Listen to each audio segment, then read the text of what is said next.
ಸಾಮಾನ್ಯವಾಗಿ ಬೆಳ್ಳಿ ಮತ್ತು ಕಾಪರ್ ನಿಕ್ಕಲ್ನ ನಾಣ್ಯಗಳನ್ನು ನಾವು ಹೋಲಿಸಿದಾಗ, ಅಂದರೆ ಇದು ಬೆಳ್ಳಿ ನಾಣ್ಯ, ಇದು ಮುಂದೆ ನಾನು ಕಾಪರ್ ನಿಕ್ಕಲ್ ನಾಣ್ಯವನ್ನು ಸಹ ನಿಮಗೆ ತೋರಿಸ್ತೀನಿ. ಒಂದೇ ಮುಖಬೆಲೆಯ ಈ ಬ್ರಿಟಿಷ್ ಇಂಡಿಯಾ ಕಾಯಿನ್ಗಳು ಏನಿದಾವೋ ಇವು ₹1 ಅಂತಲೂ ಬರ್ತಾಯಿತ್ತು, ಮತ್ತು 8 ಆನಾ ಅಂತ ಕೂಡ ಬರ್ತಾಯಿತ್ತು. 8 ಆನಾ ಅಂತ ಕೂಡ ಬರ್ತಾಯಿತ್ತು ಕಾಯಿನ್ನು. ನಾವೇನು ಅಂದ್ಕೊಂತೀವಿ, ಒಂದೇ ಮುಖಬೆಲೆಯ 2 ನಾಣ್ಯಗಳು, ಫಾರ್ ಎಕ್ಸಾಂಪಲ್ 1919ರಲ್ಲಿ ಈ ಕಾಯಿನ್ ಸಹ ಬಂತು, ಮತ್ತು 8 ಆನಾ ಅಂತಕ್ಕಂಥ ಕಾಯಿನ್ ಕೂಡ ಬಂತು. ಒಂದೇ ಮುಖಬೆಲೆಯ 2 ಕಾಯಿನ್ಗಳು ಅಟ್ ಎ ಟೈಮ್ ನಡೆದವು. ಯಾಕೆ ನಡೆದವು ಅಂದರೆ, ಆಗ ಮೊದಲ ವಿಶ್ವಯುದ್ಧ ಆರಂಭವಾಗಿತ್ತು. ನಮ್ಮನ್ನು ಆಳ್ತಕ್ಕಂಥ ಹೊತ್ತಿನ ಬ್ರಿಟಿಷರು ಅದರಲ್ಲಿ ಸಕ್ರಿಯವಾಗಿದ್ದರಿಂದ ಮತ್ತು ಅವರೇ ಮುಖ್ಯ ಪಾತ್ರಧಾರಿಗಳಾಗಿದ್ದರಿಂದ ಮೊದಲ ಫಸ್ಟ್ ವರ್ಲ್ಡ್ ವಾರಲ್ಲಿ ತುಂಬ ನಷ್ಟಕ್ಕೊಳಗಾದರು. ಹಾಗೆಯೇ ಈ ಬೆಳ್ಳಿ ಸಿಲ್ವರ್ ಕಾಯಿನ್ಗಳಿದಾವೋ ಅಥವಾ ಸಿಲ್ವರ್ನ ರೇಟು, ಬೆಳ್ಳಿಯ ಬೆಲೆ ಏನಾಯಿತು, ಭಾಳ ಜಾಸ್ತಿ ಆಯಿತು. ಹಾಗಾಗಿ ಅವರೇನು ಮಾಡಿದ್ರು, ತಕ್ಷಣಕ್ಕೆ ಈ ಒಂದು ಬೆಳ್ಳಿ ನಾಣ್ಯಗಳನ್ನು ಸ್ವಲ್ಪ ಟಂಗಿಸಿದ್ರ ಜೊತೆಗೆ ಅವರೇನು ಮಾಡಿದರು, ಈ ರೀತಿಯ 8 ಆನಾ ಕಾಯಿನ್ನ, ಅಂದರೆ ಇಲ್ಲಿ 5 ಭಾಷೆಯಲ್ಲಿ ಕೊಟ್ಟಿದ್ದಾರೆ ನೋಡ್ರಿ. ಉರ್ದುನಲ್ಲಿ ಕೊಟ್ಟಿದ್ದಾರೆ, ಮತ್ತು ಇಲ್ಲಿ ಇಂಗ್ಲೀಷಲ್ಲಿದೆ, ಇಲ್ಲಿ ತೆಲುಗಲ್ಲಿದೆ, ಇದು ಮೋಸ್ಟ್ಲಿ ಬೆಂಗಾಲಿ ಇರಬಹುದು, ಮತ್ತು ಇಲ್ಲಿ ಇನ್ನೊಂದು ಲ್ಯಾಂಗ್ವೇಜಲ್ಲಿ ಕೊಟ್ಟಿದ್ದಾರೆ. ಆಧಾನ ಅಥವಾ 8 ಆಣಲು, 8 ಆನಾ ಅಂತ, ಇದು 8 ಆನಾ ಅಂತ ಕೊಟ್ಟಿದ್ದಾರೆ. ಈ ಒಂದು 8 ಆನಾ ಕಾಯನ್ನು ಕಾಪರ್ ಮತ್ತು ನಿಕ್ಕಲಲ್ಲಿ ಅವರೇನು ಮಾಡಿದರು, ಇಂಟ್ರೊಡ್ಯೂಸ್ ಮಾಡಿದರು. ಮೊದಲನೇ ಸಲ 1919ರಿಂದ 20ರವರೆಗೂ ಬಂತು. ಅಂದರೆ 2 ವರ್ಷ, 19 ಮತ್ತು 20ರಲ್ಲಿ 2 ವರ್ಷ ಮಾತ್ರ ಈ ರೀತಿಯ ಕಾಯಿನ್ಗಳು ಇದ್ದವು. ಮತ್ತು ಈ ರೀತಿಯ ಕಾಯಿನ್ ಹಿಂದಿನಿಂದ ಕೂಡ ಇದ್ದವು. ಈ ಜಾರ್ಜ್ 5th ಕಿಂಗ್ಗಿಂತ ಹಿಂದಿನಿಂದ, ಅಂದರೆ ವಿಕ್ಟೋರಿಯಾ ಎಂಪ್ರೆಸ್ ಇರ್ಬೋದು, ಈತನಿಗಿಂತ ಮುಂಚೆ ಇರ್ತಕ್ಕಂತಹ ರಾಜನ ಕಾಲದಲ್ಲಿ ಇರ್ಬೋದು, ಇವೆಲ್ಲವೂ ಕೂಡ ಈ ಕಾಯಿನ್ಗಳು ಅಸ್ತಿತ್ವದಲ್ಲಿ ಇದ್ದವು. ನಮಗೆ ಈಗ ದೊಡ್ಡ ಪ್ರಶ್ನೆ ಏನು ಬರುತ್ತಪ್ಪ ಅಂದರೆ, ಈಗ 1919ರ ಬೆಳ್ಳಿ ಕಾಯಿನ್ನು ನಾವು ಸಂಗ್ರಹಿಸಬೇಕಾ ನಮ್ಮ ಒಂದು ನಾಣ್ಯಗಳ ಸಂಗ್ರಹದಲ್ಲಿ, ಅಥವಾ 8 ಆನಾ ಕಾಯಿನ್ ಅಂತ ಬರುತ್ತಲ್ವಾ, ಅದು ಅಪರೂಪನಾ? ಯಾವುದು ಅಪರೂಪ? ನಿಮಗೇನು ಅನಿಸುತ್ತೆ? ಸಿಲ್ವರ್ ಕಾಯಿನ್ನು ಹೆಚ್ಚು ಬೆಲೆ ಬಾಳುತ್ತೆ ಅನಿಸುತ್ತಾ, ಅಥವಾ ಕಾಪರ್ ನಿಕ್ಕಲ್ ಕಾಯಿನ್ನು ಹೆಚ್ಚು ಬೆಲೆ ಬಾಳುತ್ತೆ ಅಂತ ಅನಿಸುತ್ತಾ? ಮೇಲ್ನೋಟಕ್ಕೆ ನಾವು ಬೆಳ್ಳಿ ಕಾಯಿನೇ ಅಪರೂಪ ಅಂತ ಭಾವಿಸ್ತೀವಿ, ಆದರೆ ಅಲ್ಲ. ಇದು ತುಂಬ ಕಾಮನ್ ಆದಂಥ ಕಾಯಿನ್ನು. ₹600 ಸ್ಟಾರ್ಟ್ ಆಗಿ ₹1,000ವರೆಗೂ ಇದರ ಬೆಲೆ ಹೋಗ್ಬೋದು. UNC ಕಂಡೀಷನಲ್ಲಿ ತುಂಬ ಚೆನ್ನಾಗಿದ್ದರೆ ₹1,000 ಬೆಲೆ ಇದೆ ಅಷ್ಟೇ. ಯಾವುದಕ್ಕೆ? ಈ ₹1 ಕಾಯಿನ್ಗೆ, 5 ಗ್ರಾಮ್ಗಿಂತ ಹೆಚ್ಚಿನ ತೂಕ ಇರತಕ್ಕಂಥ ಈ ಕಾಯಿನಲ್ಲಿ. ಹಾಗೆಯೇ ಇದು ಈ 1919ರ ಕಾಯಿನು, 20ರ ಕಾಯಿನ್ ಬಗ್ಗೆ ಬರ್ತೀನಿ, ಇದರದ್ದು ಕತೆ ದೊಡ್ಡದಿದೆ. ಈ ಒಂದು ಕಾಯಿನ್ನು ಸುಮಾರು ಅವತ್ತಿನ ಕಾಲಕ್ಕೆ ಕೆಲವು ಲಕ್ಷಗಳ ಮಟ್ಟದಲ್ಲಿ ಮಿಂಟಾಗಿದ್ವು. ಈ ಮಿಂಟಾಗಿದ್ವು ಮತ್ತು ಜನಗಳ ಕೈಗೆ ಕೂಡ ಬಂದಿದ್ವು. ಆದರೆ ಜನ ಕನ್ಫ್ಯೂಸ್ ಆಗ್ತಾ ಇದ್ರಂತೆ ಆಗಿನ ಕಾಲಕ್ಕೆ. ಅಂದರೆ ಇವತ್ತಿಗೆ ಸುಮಾರು 100 ವರ್ಷ ಹಿಂದಿನ ಕಾಲ ಅದು. ಬೆಳ್ಳಿಗೆ ತನ್ನದೇ ಆದಂತಹ ಬೆಲೆ ಇತ್ತು. ಇದು ಬಾಂಬೆ ಮಿಂಟ್ನ, ಅಂದರೆ ಇಲ್ಲಿ ಡಾಟ್ ಇದೆ ಅಲ್ವಾ, ಇದು ಬಾಂಬೆ ಮಿಂಟ್ನ ಒಂದು ಕಾಯಿನು. ಈ ಡಾಟ್ ಇಲ್ಲಪ್ಪ ಅಂದರೆ ಅದು ಕಲ್ಕತ್ತಾಗೆ ಸಂಬಂಧಪಟ್ಟಂತಹ ಕಾಯಿನು. ಈ 2 ಮಿಂಟ್ನಿಂದ ಮಿಂಟ್ ಆಯಿತು. ಆದರೆ ಜನ ಇದಕ್ಕೆ ಬಳಸೋದನ್ನು ಅಷ್ಟು ಇಷ್ಟಪಡ್ತಾ ಇರಲಿಲ್ಲ ಕೂಡ. ಇದು 8 ಆಣೆ ಅಂದರೂ ಕೂಡ ಒಂದೇ, ₹1/2 ಅಂದರೂ ಕೂಡ ಒಂದೇ. ಹಾಗಾಗಿ ಒಂದು ಕಾನ್ಫ್ಲಿಕ್ಟ್ ನಡೀತಾ ಇತ್ತು. ಜೊತೆಗೆ ಇದು ತುಂಬ ಕಡಿಮೆ ಬೆಲೆಯ ಒಂದು ಖನಿಜ ಆಗಿರೋದ್ರಿಂದ, ಕಾಪರ್ ಮತ್ತು ನಿಕ್ಕಲ್ಲು, ಜನ ಏನು ಮಾಡಿದರು, ಅವರೇ ಟಂಗಿಸೋದಕ್ಕೆ ಶುರು ಮಾಡಿದರು. ಅಂದರೆ ಈ ರೆಪ್ಲಿಕಾಗಳನ್ನು, ಅಂದರೆ ಡೂಪ್ಲಿಕೇಟ್ ಕಾಯಿನ್ಗಳನ್ನು ಸ್ಟಾರ್ಟ್ ಮಾಡಿದರು. ಅಂದರೆ ಡೂಪ್ಲಿಕೇಟ್ ಮಾಡ್ತಕ್ಕಂಥದ್ದು, ಮೋಸ ಮಾಡ್ತಕ್ಕಂಥದ್ದು, ಅತಿ ಆಸೆ ಬರುತ್ತಾನ ಅಂತಕ್ಕಂಥದ್ದು ಈಗಿನ ಕಾಲಕ್ಕೆ ನಮಗೆ ಮಾತ್ರ ಸ್ವಂತದ್ದಲ್ಲ ಅದು. ಆಗಿನ ಕಾಲದಲ್ಲೂ ಅಥವಾ ಅದಕ್ಕಿಂತ ಹಿಂದಿನ ಕಾಲದಲ್ಲೂ ಕೂಡ ಆ ಥರ ಇತ್ತು. ಜನ ಏನು ಮಾಡಿದರು, ಈ ಥರದ ರೆಪ್ಲಿಕಾಗಳನ್ನು, ಅಂದರೆ ಈ ಥರದ ನಾಣ್ಯಗಳನ್ನು ಅಂದಿನ ದಿನಗಳಲ್ಲೇ, ಅಂದರೆ ಈಗಂತೂ ಆಗ್ತಾಯಿದ್ದಾವೆ ಬಿಡ್ರಿ, ಈಗ ಆಗ್ತಾಯಿದ್ದಾವೆ, ಇದನ್ನು ನಾವು ಮುಂದೆ ಮಾತಾಡ್ತೀವಿ. ಅವತ್ತಿನ ದಿನದಲ್ಲೇ ಈ ರೀತಿಯ ಕಾಯಿನ್ಗಳನ್ನು ಅವರು ಟಂಗಿಸೋದಕ್ಕೆ ಶುರು ಮಾಡಿದರು. ಮತ್ತು ಇವೆಲ್ಲ ಕಾರಣಗಳಿಂದ ಈ 2 ವರ್ಷ ಮಾತ್ರ, 1919 ಮತ್ತು 1920.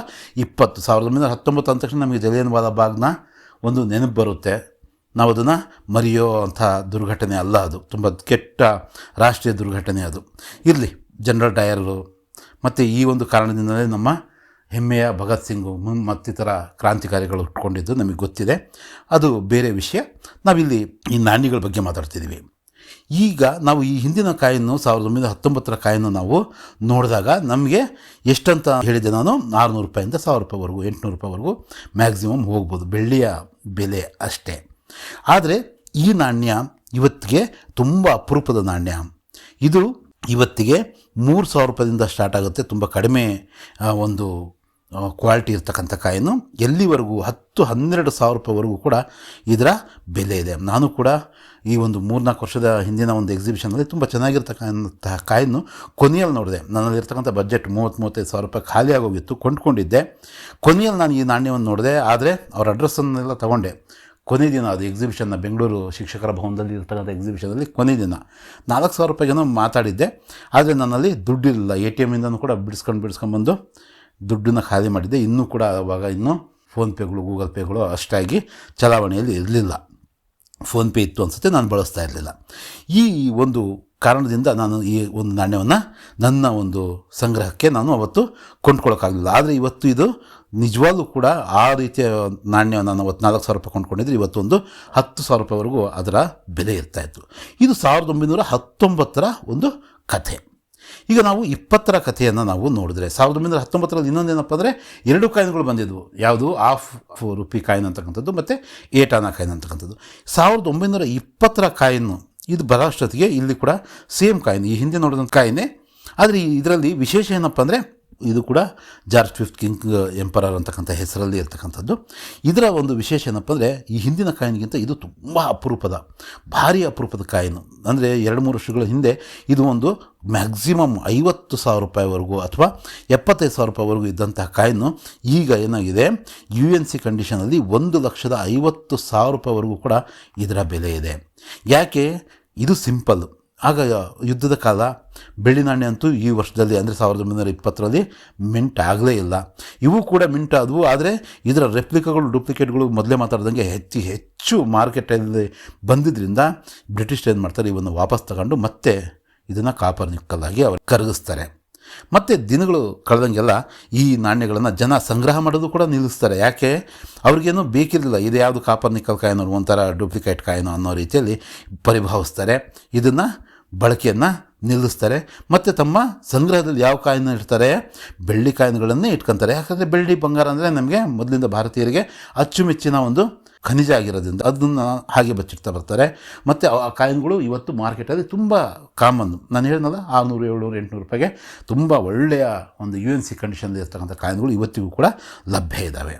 ಅದರ ಡೂಪ್ಲಿಕೇಟ್ಗಳು ಕೂಡ ಇಲ್ಲ. ಯಾಕಂದರೆ ಅದರ ಬೆಲೆನೇ ಕಡಿಮೆ ಇದೆ ಅಂದಾಗ ಅದನ್ನು ಡೂಪ್ಲಿಕೇಟ್ ಮಾಡಲ್ಲ. ಯಾವಾಗ ಒಂದು ಕಾಯಿನ್ನು 5,000ದಿಂದ 10,000, 20,000 ಹಿಂಗೆ ಲಕ್ಷಗಟ್ಟಲೆ ಹೋಗುತ್ತೋ ಅದರ ಡೂಪ್ಲಿಕೇಟ್ ಕಾಯಿನ್ಗಳು ತನ್ನಿಂದ ತಾನೇ ಏನಾಗ್ತವೆ, ಮಾರ್ಕೆಟಿಗೆ ಬರ್ತವೆ. ಹಾಗಾಗಿ ನೀವು ಏನಾದರೂ ಕೂಡ ನಾಳೆ ಯಾವುದಾದ್ರೂ ಎಕ್ಸಿಬಿಷನಲ್ಲಿ, ಯಾವುದಾದ್ರೂ ಒಂದು ಹರಾಜಲ್ಲಿ ಮತ್ತು ಎಕ್ಸಿಬಿಷನಲ್ಲಿ ನಾವು ಒಳ್ಳೆ ಗೊತ್ತಿರ್ತಕ್ಕಂತಹ ಅಂದರೆ ರೆಪ್ಯೂಟೆಡ್ ಕಲೆಕ್ಟರ್ಗಳಿಂದ ನಾವು ಕೊಂಡ್ಕೊಂಡ್ರೆ ಏನೂ ತಪ್ಪಿಲ್ಲ. ಆದರೆ ಒಂದು ಇನ್ವೆಸ್ಟ್ಮೆಂಟು ಅಂತಾನು ಕೂಡ, ಅಂದರೆ ಅವತ್ತು UNC ಕಂಡೀಷನ್ನ ಒಂದು ನಾಣ್ಯ 50-60 ರೂಪಾಯಿಗೆ ಸಿಕ್ಕರೆ ಈ 3-4 ವರ್ಷದಲ್ಲಿ ಏನಾಗಿದೆ, 1,50,000 ರೂಪಾಯಿ, ಅಂದರೆ ನಮಗೆ 2 ಪಟ್ಟು, 200% ಲಾಭವನ್ನು ತಂದು ಕೊಡ್ತಾಯಿತ್ತು ಈ ಕಾಯಿನು. ತುಂಬ ಈಸಿಯಾಗಿ ಇವತ್ತು ಎಲ್ಲಾದರೂ ನಾವು ಬೇರೆ ಸೈಟ್ಗಳಲ್ಲಿ ನೋಡಿದಾಗ ಇದರ ರೆಪ್ಲಿಕಾಗಳು, ಇದರ ಡೂಪ್ಲಿಕೇಟ್ಗಳು ಈಸಿಯಾಗಿ ಸಿಗ್ತವೆ. ಕಡಿಮೆ ರೇಟ್ ಕೂಡ ಅಂತಾರೆ. ನೀವು ಅದನ್ನು ಕೊಂಡ್ಕೊಳ್ಳೋದಕ್ಕಿಂತ ಮುಂಚೆ ತುಂಬ ಕ್ರಾಸ್ ಚೆಕ್ ಮಾಡಿ ಯಾವುದು ಒರಿಜಿನಲ್, ಯಾವುದು ಡೂಪ್ಲಿಕೇಟ್ ಅಂತಕ್ಕಂಥದ್ದನ್ನು ನೋಡಿ. ಯಾಕಂದರೆ ಮಾರ್ಕೆಟಲ್ಲಿ ತುಂಬ ಕಡಿಮೆ ಇರೋದ್ರಿಂದನೇ ಇವು ಅತಿ ಹೆಚ್ಚು ರೇಟ್ ಇರ್ತಕ್ಕಂಥದ್ದು. ನಿಮ್ಮಲ್ಲಿ 50 ವರ್ಷ 60 ವರ್ಷ ಹಿಂದಿಂದನೂ ಕೂಡ, ಅಂದರೆ ನಿಮ್ಮ ತಂದೆಯವರ ಕಾಲದಲ್ಲಿ, ತಾತವರ ಕಾಲದಲ್ಲೂ ಕೂಡ ಈ ಕಾಯಿನ್ ಇದೆ ಅಂದ ತಕ್ಷಣ ಅದು ಒರಿಜಿನಲ್ ಅಂತ ಏನೂ ಅಲ್ಲ. ನಾನು ಆಗಲೇ ಹೇಳಿದ್ನಲ್ಲ, ಇದರ ರೆಪ್ಲಿಕಾಗಳು ಆ ದಿನಗಳಲ್ಲೇ ಬರೋದಕ್ಕೆ ಶುರು ಮಾಡಿದ್ವು ಅಂತ. ಹಾಗಾಗಿ ಇದನ್ನು ಒಂದು ಸಲ ಕ್ರಾಸ್ ಚೆಕ್ ಮಾಡಿ, ನಿಮ್ಮಲ್ಲೇ ಗೊತ್ತಿರ್ತಕ್ಕಂತಹ ತುಂಬ ತಿಳಿದಿರ್ತಕ್ಕಂತಹ ಒಬ್ಬ ಕಾಯಿನ್ ಕಲೆಕ್ಟರಿಂದ ನೀವು ಇದನ್ನು ಕ್ರಾಸ್ ಚೆಕ್ ಮಾಡಿಸ್ಕೊಂಡು ನೀವೇನು ಮಾಡ್ಬೋದು, ಇದನ್ನು ಜೋಪಾನ ಮಾಡಿಡ್ರಿ. ಇದರ ರೇಟು ತುಂಬ ಇದೆ. ಮತ್ತು ಈ 20ನೇ ಇದರ ಕಾಲಕ್ಕೆ ಇದನ್ನು ನಿಲ್ಲಿಸ್ತಾರೆ, ತಡೆ ಹಿಡಿತಾರೆ. ಇದರ ಜನಪ್ರಿಯತೆ ಕೂಡ ತುಂಬ ಕಡಿಮೆ ಇತ್ತು. ಜನ ಇದನ್ನು ತಮ್ಮಲ್ಲಿ ಇಟ್ಕೊಳ್ಳೋಕ್ಕೂ ಕೂಡ ಇಷ್ಟಪಡ್ತಾ ಇರಲಿಲ್ಲ. ನೋಡಿರಿ, ಅವತ್ತು ಇಷ್ಟಪಡ್ತಾ ಇರಲಿಲ್ಲ, ಅದರಿಂದ ಇವತ್ತು ಈ ರೇಟ್ ಇದೆ. ಯಾಕಂದರೆ ಜನರಲ್ಲಿ ಈ ಒಂದು ಕಾಯಿನ್ನ ಸ್ಟಾಕ್ ಇಲ್ಲ, ಇದರ ಸಂಗ್ರಹ ಮಾಡಿಲ್ಲ. ಮತ್ತು 1921ರಿಂದ ಏನು ಮಾಡ್ತಾರೆ, ಮತ್ತೆ ರೆಗ್ಯುಲರ್ ಆಗಿ ಈ ಕಾಯಿನ್ಗಳು ಬರ್ತವೆ. ಮತ್ತು ಇವುಗಳ ಸಂಖ್ಯೆ ಕೂಡ ಅತಿ ಹೆಚ್ಚಿನ ಸಂಖ್ಯೆಯಲ್ಲಿ ಮಿಂಟ್ ಆಗಿರೋದ್ರಿಂದ ಇದರ ಬೆಲೆ ಕೂಡ ನಾರ್ಮಲಾಗಿ ನಾವು ಈ ಹಿಂದೆ ಮಾತಾಡಿರ್ತಕ್ಕಂತಹ ಒಂದು 600ರಿಂದ 1,000 ರೂಪಾಯಿ ಒಂದು ಬೆಲೆಯನ್ನು ಬಾಳ್ತಕ್ಕಂತಹ ಇವು ಕಾಯಿನ್ಗಳು. ಇವು ಮತ್ತೆ 1939ವರೆಗೂ ಕೂಡ ಬರ್ತವೆ. ಆಮೇಲೆ ಅಂದರೆ ಅರ್ಧ ಟಚ್ ಏನಿರುತ್ತೆ ಬೆಳ್ಳಿ ನಾಣ್ಯಗಳು, ಇನ್ನೊಂದು ಅರ್ಧ ನಿಕ್ಕಲ್ ಸೇರಿಸ್ಬಿಟ್ಟು ಆ ನಾಣ್ಯಗಳು ಕೂಡ ಬರ್ತವೆ. ಯಾಕಂದರೆ ಅದು ಆವಾಗ ಮತ್ತೆ 2ನೇ ವಿಶ್ವಯುದ್ಧ ಆರಂಭ ಆಗಿತ್ತು. ಆ ಕತೆ ಮತ್ತೆ ಇನ್ನೊಂದು ಸಲ ನಾವು ಬೇಕಾದ್ರೆ ಮಾತಾಡೋಣಂತೆ. ಅದರಲ್ಲೂ ಕೂಡ ಒಂದು ಇಂಪಾರ್ಟೆಂಟ್ ಆದಂಥ ಕಾಯಿನ್ ಇದೆ, ಅದ್ರ ಬಗ್ಗೆನೂ ಕೂಡ ಇನ್ನು ಮುಂದೆ ನಾವು ಮಾತಾಡೋಣಂತೆ. ಕಾಪರ್ ನಿಕ್ಕಲ್ನ ಕಾಯಿನ್ ಅಂದ ತಕ್ಷಣವೇ ಅದು ಬೆಳ್ಳಿ ನಾಣ್ಯಕ್ಕಿಂತ ಕಡಿಮೆ ಇರುತ್ತೆ ಅಂತಕ್ಕಂಥದ್ದೇನಿಲ್ಲ. ಇಲ್ಲಿ ಅಪರೂಪ ಅಂತಕ್ಕಂಥದ್ದು ಅಂದರೆ ನಂಬರ್ ಆಫ್ ಕಾಯಿನ್ಸ್ ಅವೈಲಬಿಲಿಟಿ, ಅಂದರೆ ಮಾರ್ಕೆಟಿಗೆ ಯಾವುದೇ ವಸ್ತು ಹೆಚ್ಚಿನ ಸಂಖ್ಯೆಯಲ್ಲಿ ಬಂದರೆ ಅದರ ಬೆಲೆ ಕಡಿಮೆ ಆಗುತ್ತೆ. ಅಂದರೆ ನಮ್ಮ ಬೇಡಿಕೆಗಿಂತ ಹೆಚ್ಚಿನ ಸಂಖ್ಯೆ ಇದರಲ್ಲಿ ಸರಬರಾಜು ಆದರೆ ಅದರ ಬೇಡಿಕೆ ಕಡಿಮೆ ಇದ್ದರೆ ಏನಾಗುತ್ತೆ, ಅದರ ರೇಟು ಕೂಡ ಕಡಿಮೆ ಆಗುತ್ತೆ. ಇಲ್ಲ ಬೇಡಿಕೆ ತುಂಬ ಜಾಸ್ತಿ ಇದೆ, ಇದೇನು ಮತ್ತೆ ಇದು ಮಿಂಟ್ ಆಗ್ತಕ್ಕಂಥ ವಸ್ತು ಅಲ್ಲ, ಆವಾಗ ಆ ಸಂಖ್ಯೆ ಕಡಿಮೆ ಇದೆ ಅಂದಾಗ ಅದರ ರೇಟು ತಾನಾಗಿ ಇಲ್ಲಿ ನೋಡ್ತಾ ಇದ್ದೀರಲ್ವ, ಹೀಗೆ ಅದು ಜಾಸ್ತಿ ಆಗುತ್ತೆ. ನಿಮಗೆ ನಾನು ಏನು ಹೇಳ್ತಾ ಇದ್ದೀನಿ ಅಂತಕ್ಕಂಥದ್ದು ನಿಮಗೆ ಅರ್ಥ ಆಗಿದೆ ಅಂತ ಅನಿಸುತ್ತೆ. ಯಾವುದೇ ನಾಣ್ಯ ಆಗಿರ್ಬೋದು ಅಥವಾ ಇನ್ನಿತರೆ ವಸ್ತುಗಳಾಗಿರ್ಬೋದು, ಅದು ಅಪರೂಪ ಆದಾಗ ಮಾತ್ರ ಅದರ ಬೆಲೆ ಜಾಸ್ತಿ ಆಗುತ್ತೆ. ಇದನ್ನು ನಾವು ಮನಗಂಡು ನಾವು ಈ ಒಂದು ನೋಟು ನಾಣ್ಯಗಳ ಒಂದು ಸಂಗ್ರಹಣೆಯಲ್ಲಿ ನಾವು ತೊಡಗಬೇಕು. ನಮ್ಮಲ್ಲಿರ್ತಕ್ಕಂಥ ದಿನಂಪ್ರತಿ ಸಿಗ್ತಕ್ಕಂಥ ಕಾಯಿನ್ಗಳು ಕೂಡ ಟ್ಯಾಕ್ಟ್ರು ನೋಟು ಮತ್ತು ಇನ್ನೊಂದು ಯಾವುದು ಮಿಂಟ್ ಮಾರ್ಕ್ನ ₹1 ಅಥವಾ ಇಂದಿರಾ ಗಾಂಧಿಯ ಕಾಯಿನ್ನು ಎಲ್ಲರ ಹತ್ರನೂ ಕೂಡ ಸಾವಿರಾರು ಲೆಕ್ಕದಲ್ಲಿ ನೂರಾರು ಲೆಕ್ಕದಲ್ಲಿ ನಮ್ಮಲ್ಲೇ ಇದ್ದಾವೆ. ಅಂದರೆ ಅವು ಸಂಗ್ರಾಹಕರ ಕೈಯಲ್ಲಿ ತುಂಬ ಜಾಸ್ತಿ ಇರ್ತವೆ ಮತ್ತು ಅವಕ್ಕೆ ತುಂಬ ಬೆಲೆ, ಅವುಗಳ ಮುಖಬೆಲೆಗಿಂತ ಹೆಚ್ಚಿನ ಬೆಲೆ ಇರಲ್ಲ. ಅದನ್ನು ನಾವು ಮನಗಾಣಬೇಕು. ಮತ್ತೆ ಇನ್ನೊಂದು ವಿಡಿಯೋದಲ್ಲಿ ಭೇಟಿಯಾಗೋಣಂತೆ. ಧನ್ಯವಾದಗಳು.